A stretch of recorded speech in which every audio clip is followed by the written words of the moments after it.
And I'm feeling good. I'm feeling good. ঘুম থেকে উঠে জাঙ্কু ঢাকা ফেরা নিয়ে মামুনির সাথে কথা বললো। মামুন তাকে নিয়ে যেতে বললো, কিন্তু নিজে যাওয়ার জন্য রাজি হলো না। জাঙ্কু অনেক চেষ্টা করলো, বাবা মায়ের সাথে কথা বলিয়েছে, কিন্তু যেতে রাজি হননি। তো বাচ্চাদের পড়িয়ে বাসায় ফিরলে তাকে মামুনি রাজি করালো। মামুনিকে ছেড়ে যেতে সে রাজি না, কিন্তু জাঙ্কু ও মামুনির জোড়াজড়িতে সে যেতে বাধ্য। জাঙ্কু তাকে বললো কিছুদিন কাটে আবার তাকে নিয়ে সিলেট ফিরবে। অনিচ্ছা থাকা সত্ত্বেও রাতে গোছগাছ করে রেখেছে। সকালে নাস্তা করে মামুনির কাছ থেকে বিদায় নিয়ে বেরিয়েছে, কিন্তু তাকে নিয়ে ঢাকার উদ্দেশ্যে রওনা হয়নি। সিলেটে কিছু জায়গা ঘুরেছে যেগুলো তার ঘোরা হয়নি। 12টার দিকে লাঞ্চ শেষ করে তাকে জিজ্ঞেস করেছিল ট্রেনে যাবে নাকি বাসে যাবে। তার সিদ্ধান্ত জাহাজের উপর ছেড়ে দেওয়ায় ট্রেনে যাওয়ার জন্য প্রস্তুত হয়েছে। একটা কেবিন বুক করেছে। সে ছোটকালে এই ট্রেন যাত্রায় ঢাকা থেকে সিলেট এসেছিল, তো আজ বহু বছর পর আবার ঢাকার উদ্দেশ্যে পাড়ি জমিয়েছে সেই ট্রেন যাত্রায়। জাঙ্কুক স্টেশন থেকে কিছু খাবার কিনে তাকে নিয়ে ট্রেনে উঠলো। দুজনের মুখোমুখি দুই সিটে জানালার পাশে বসেছে। এদিকে কোনো মানুষ দেখছে না, তাই জিজ্ঞেস করলো ট্রেনে তো ভিড় জমার কথা, কিন্তু এদিকে কেউ আসছে না কেন? কেন, ভিড় ঠেলে যাওয়ার ইচ্ছা? পুরো কেবিন বুক করেছি আমি, আর এমনিতেও তেমন ভিড় হবে না, তবে ঈদের জন্য আবার কিছুদিন পর ভিড় হবে। ও, কেবিন না নিলেও পারতেন, 2 সিট হলেই হতো, শুধু শুধু টাকা নষ্ট। তোমার জন্য তো নিয়েছি, আমি সিট ছাড়া ভ্রমণ করতে পারবো, কিন্তু তোমার ব্যাপার আলাদা। তো আর কিছু বলো না, জানালা দিয়ে বাইরে তাকিয়ে রইলো। ট্রেনের বেল বেজে গেছে, ট্রেন চলতে শুরু করেছে। আস্তে আস্তে স্টেশন ছেড়ে গেছে, সাথে ট্রেনের গতিও বেড়ে গেছে অনেক। তে শাড়ি পরে থাকতে কি অসুবিধা হচ্ছে? অসুবিধা হলে চেঞ্জ করে নিতে পারো। চেঞ্জ করবো এখানে? সমস্যা কি, কেউ আসবে না এদিকে। আমি থাকার প্রবলেম হলে বলো বাইরে যাই। না, আমার কোনো অসুবিধা হচ্ছে না। জাঙ্কু কোঠে কেবিনের দরজা আটকে দিয়ে আবার আগের জায়গায় বসলো। তো তার দিকে তাকিয়ে আবার বাইরে তাকিয়ে প্রকৃতির সৌন্দর্য উপভোগ করতে লাগলো। দূরের দৃশ্যগুলো দেখা গেলেও কাছের দৃশ্যগুলো প্রচন্ড গতিবেগের কারণে তেমন দেখা যাচ্ছে না। তো তাকিয়ে আছে বাইরে, আর জাঙ্কু তাকিয়ে আছে তের দিকে। জাঙ্কুক লক্ষ্য করলো তের মুখটা কেমন জানি দেখাচ্ছে। চুল খোপা করে রেখেছে, তবু ছোট ছোট চুলগুলো উড়ে বেড়াচ্ছে। শাড়ির আঁচল বেঁধে রেখেছে, তবু বাতাসে ঢেউ ফেলছে আঁচলে। আজ প্রথম শ্বশুরবাড়ি যাচ্ছে বিদায় জাঙ্কুকের এনে দেওয়া লাল শাড়িটাই পরেছে তে। চোখে হালকা কাজল টানা দিয়েছে, হালকা লিপস্টিক লাগিয়েছে, কানে ছোট দুল আর হাতে লাল চুড়ি। এতটুকু সাজে জাঙ্কুককে মুগ্ধ করতে যথেষ্ট। না সাজলেও তাকে ভালো লাগে। জাঙ্কুক মনের অজান্তে প্রকাশ করলো উড়ছে কালো চুল আর হেলছে কানের দুল। মন্দ হতো না যদি থাকতো খোপায় ফুল। করেছো ওষ্ঠ রাঙা, দিয়েছো কাজল টানা, তবুও কেন হয়ে আছো তুমি আনমনা। বেঁধে রেখেছ লালাচল, তবুও ঢেউ খেলেছে দেখো না হয়ে অচল। এরকম রূপে সেজেছ তুমি পাহাড়ি কন্যা, যার ফলে প্রভাবিত হচ্ছে আজ জাঙ্কুকের হৃদয়ে বন্যা। তো বাইরের দৃষ্টি সরিয়ে জাঙ্কুকের দিকে নিক্ষেপ করলো। এত সুন্দর করে লোকটা কথা বলে কিভাবে বুঝে উঠতে পারে না সে। বারবার প্রেমে পড়তে বাধ্য করে তাকে, হবে না কেন, যে কেউ প্রেমে পড়তে বাধ্য। জাঙ্কুক কথা শেষ করে মুচকি হাসলে তো মুখে হাসি ফুটিয়ে তুললো। জাঙ্কুক তার দিকে হাত বাড়িয়ে দিল। তে বুঝতে পারলো জাঙ্কুক তার পাশে আনার জন্য হাত বাড়িয়েছে। আমি জানালার পাশে বসবো, এসো। তো জাঙ্কুকের হাত ধরে উঠতে জাঙ্কুক জানালার পাশ থেকে না সরে তাকে টেনে তার কোলে বসিয়ে দিল। হচ্ছে কি? এখনো তো কিছু হলো না মিসেস। ছি, টেনে আছি তো, কে দেখবে আমাদের? আমি উঠবো। উঠবো নিষেধ করেছি কি? না ছাড়লে কিভাবে? আমি কি জানি, বসতে অসুবিধা হচ্ছে আমার। জাঙ্কুক জানালা দিকে মুখ করে তাকে ঠিক তার পায়ের উপরে বসালো। এবার সুবিধা হচ্ছে? তো আর কিছু বলো না। সুবিধা তো হয়েছে ঠিকই, কিন্তু কোলে বসায় অস্বস্তি লাগছে। তবুও কিছু করার নেই, জাঙ্কুক উঠতে দিবে না, তাই সে চুপচাপ বাইরের দিকে তাকিয়ে আছে। জাঙ্কুক তার কাঁধে থুতনি রেখে বলল, মন খারাপ? মামুনির জন্য খারাপ লাগছে না? তো ছলছল চোখে জাঙ্কুকের পানি তাকালো। এত সহজে বুঝে যায় কেন সবকিছু। আমরা সিলেট ফিরবো তো আবার, শুধু শুধু মন খারাপ করছো কেন? জাঙ্কুক তের খোপা খুলে দিল। তেকে নিজের সাথে আরো চেপে ধরে চুলের গান নিতে লাগলো। তে, কি আছে এখানে? সর্বদা এই সুবাস মাতাল করে কেন আমায়? তৃপ্তি মেটে না কেন করবো? ইচ্ছে তো করে প্রতি মুহূর্তে এমন মাতাল সুবাসে নিজেকে হারিয়ে ফেলতে। তে খাতে জাঙ্কুকের শার্ট খামচে ধরে বলল, জাঙ্কুক চুপ, সহ্য হয় না আমার এত সুখ, হারানোর ভয় লেগে থাকে সর্বদা। প্লিজ এত সুখের সন্ধান আমাকে দিও না, মরে যাবো আমি অত সুখে। অভ্যাসে পরিণত করবো তোমায়, লুপে দেবো সুখের রাজ্য, শুধু সঙ্গী থেকে মোর করোনা কোতার্য। তে তার দেহের সমস্ত ভার জাঙ্কুকের উপর ছেড়ে দিয়ে জাঙ্কুকের বুকে হেলে পড়লো। জাঙ্কুক একটু থমকে গিয়ে বলল, তে তে মুখে হাসি রেখে জাঙ্কুকও হেসে তার মাথাটা বুকে রেখে তাকে দু হাতে আঁকড়ে ধরে সিটে হেলান দিল। তে চোখ বুঝে জাঙ্কুকের হৃদস্পন্দন শুনতে লাগলো। প্রতিটি স্পন্দন যেন চিৎকার করে বলছে ভালোবাসিতে, আর তার সাথে তাল মিলিয়ে তে স্পন্দন সাড়া দিচ্ছে ভালোবাসি জাঙ্কুক। প্রথমে অস্বস্তি বোধ হলেও এখন খুব ভালো লাগছে তের। জাঙ্কুক তাকে প্রতিটি মুহূর্তে লোভ দেখিয়ে যায়, যার ফলে মন সবসময় সেই মুহূর্তগুলো ফিরে পেতে চায়। কতক্ষণ তাদের এভাবে কাটলো জানা নেই। একটু পর জাঙ্কুক বলল, ঘুমিয়ে পড়েছো তে? ওঠো একটু, পা ব্যথা করছে না? তে উঠে দাঁড়ালো কিন্তু সিটে বসলো না। জাঙ্কুক খাবারের ব্যাগটা নিয়ে আবার আগের জায়গায় বসে তে তার দিকে তাকিয়ে দাঁড়িয়ে আছে। জাঙ্কুক মুচকি হেসে তে টেনে আবার কোলে বসে খাবারের প্যাকেট ছিঁড়ে তে হাতে দিয়ে তে বলল, আমি খাবো না। চিপস আবার কে খায় না? আমার মা বাবাও চিপস খায়। এখন খেতে ভালো লাগছে না। চানাচুর খাবে? কিচ্ছু না। ওকে খেতে হবে না, আমাকে খাইয়ে দাও। ঢং। হুম। তে জাঙ্কুকের উপর হেলান দিয়ে জাঙ্কুকের মুখে চিপস তুলে দিচ্ছে। দু তিনটা নিতে নিজেও খাওয়া শুরু করলো। দুজনে টুকটাক গল্প করছে আর চিপস খাচ্ছে। এক পর্যায়ে প্যাকেট খালি হয়ে গেলে তে ইচ্ছাকৃত খালি প্যাকেট জাঙ্কুকের মুখে দিল, আর জাঙ্কুক সেটাই কামড়ে ধরলো। জাঙ্কুককে বোকা বানাতে পেরে তে হি হি করে হেসে উঠলো। জাঙ্কুক প্যাকেট ফেলে তার কানে কামড় দিয়ে বলল, তুমি যদি এত দুষ্টু হও, ভবিষ্যতে আমাদের বাচ্চারা কত দুষ্টু হবে তে ভাবতে পারছি? তে কোনো জবাব দিল না, তার লজ্জা লাগে। জাঙ্কুক একবার যে প্রসঙ্গ প্রবেশ করে সহজে বের হয় না, তার চেয়ে চুপ থাকাই ভালো। জাঙ্কুকের সাথে ট্রেনে সময় কাটাতে ভালো লাগলো। ঢাকার মাটিতে পা রাখতেই তার ভীতি অনুভব করছে। খুবই অস্বস্তিকর লাগছে। এই শহরের সাথে তার কোনো স্মৃতি জড়িয়ে আছে, কিছুই বুঝতে পারিনি আজও। এত বছর পর আজ আবার এখানে পা ফেলেছে শুধুমাত্র জাঙ্কুকের জন্য। জাঙ্কুক তাকে নিয়ে রিকশায় উঠলো।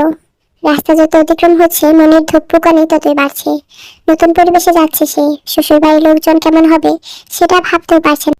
কিভাবে তাকে গ্রহণ করে সেটাও মাথায় ঘুরপাক খাচ্ছে। জাঙ্কুকের উপর ভরসা থাকলেও সে মনকে শান্ত করতে পারছে না।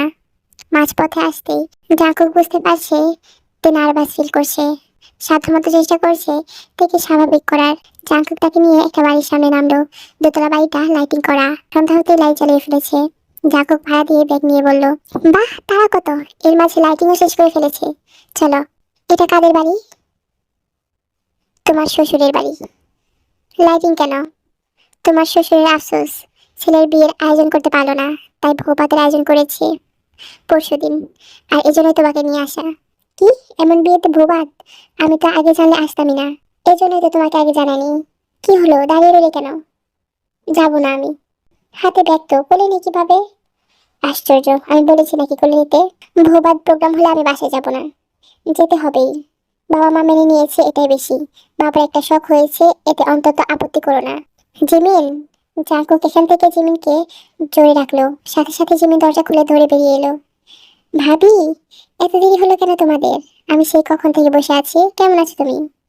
ভালো, তুমি কেমন আছো? আমিও ভালো। চলো চলো।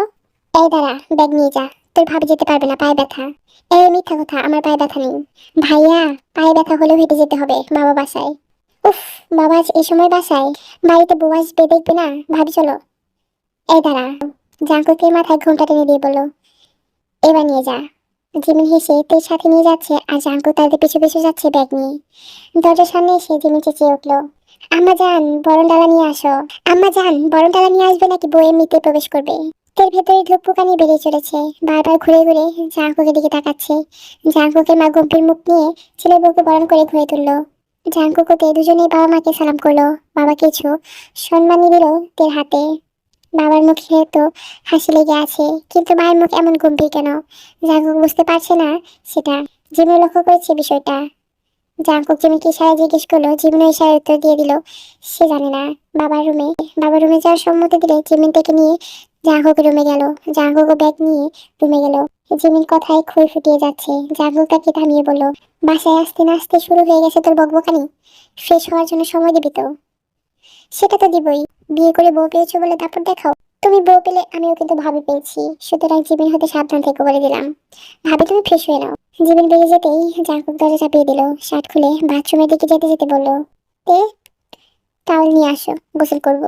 জাঙ্কুক বাথরুমে ঢুকে বলল, তে বিবি করে বলল, "হুঁ, নিজের বাসায় ফিরে একেবারে শাহেনশা হয়ে গেছে। ব্যাগ থেকে শার্ট প্যান্ট আর তোয়ালে নিয়ে বাথরুমের দরজার সামনে এগিয়ে বলল, ধরুন আপনার জামা কাপড়, ভেতরে এসো। না, আপনি নেন। জাঙ্কুক দরজা খুলে জামা কাপড় না ধরে হাত টেনে নিয়ে তেকে ভেতরে এনে দরজা লাগিয়ে দিল। এসব কি হচ্ছে? কিছুই হয়নি, তবে এখন হবে। জাঙ্কুক জামা কাপড় রেখে তেকে টেনে ঝর্ণা নিচে নিয়ে গেল। তে বাধা দিতে বলল, জাঙ্কুক না। তে বাধা আর মানল না, সে ঝর্ণা ছেড়ে দিয়ে নিজের সাথে তেকেও ভিজিয়ে দিল। এটা কি হলো? আমি এখন গোসল করতাম না, কিন্তু আমি করতাম।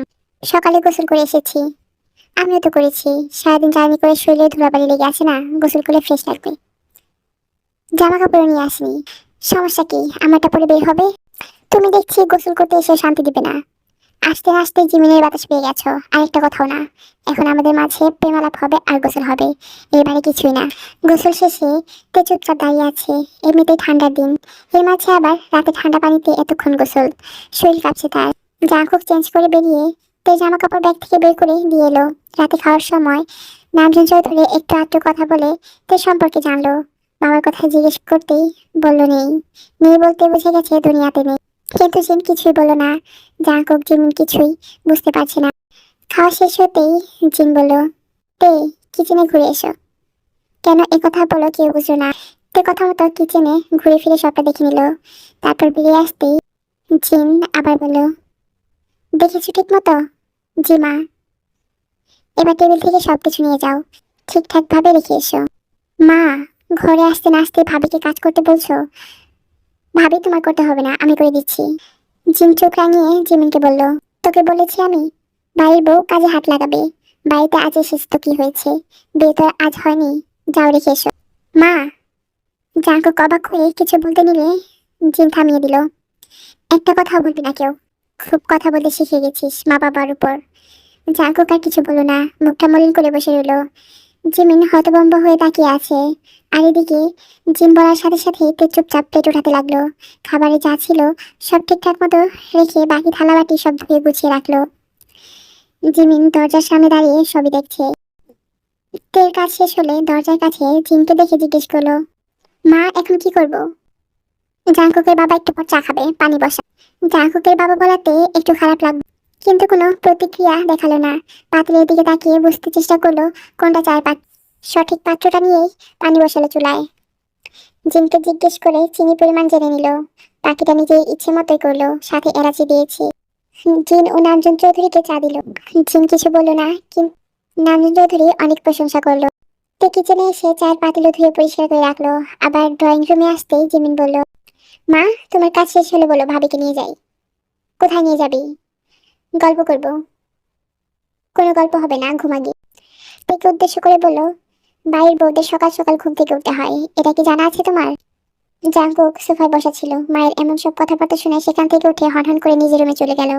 জিমিনও তার রুমের দিকে ছুটলো। তো এখানে দাঁড়িয়েই জাঙ্কুকে যাওয়ার দিকে তাকিয়ে রইল। জিন তাকে যেতে বললে সে ধীর পায়ে রুমে চলে গেল। জাঙ্কুক জানালার পাশে দাঁড়িয়ে আছে। রাতের বেলা জানালার গ্লাস খুলে আকাশের দিক তাকিয়ে আছে জাঙ্কুক। কে দরজা চাপিয়ে পাশে এসে দাঁড়িয়ে বলল, কি দেখছো আকাশে? জাঙ্কুক থেকে টেনে তার সামনে দাঁড় করিয়ে বলল। তে বাইরে তাকিয়ে কয়েক সেকেন্ড নিশ্চুপ থেকে বলল, দেখেছি নিশি, আর করেছি অনুভব তোমায় সেই নিশীথে। ছাড়িয়েছে কিরণ আর ভূষণ হয়েছে উজ্জ্বল সেই চন্দ্রদ্বীপে।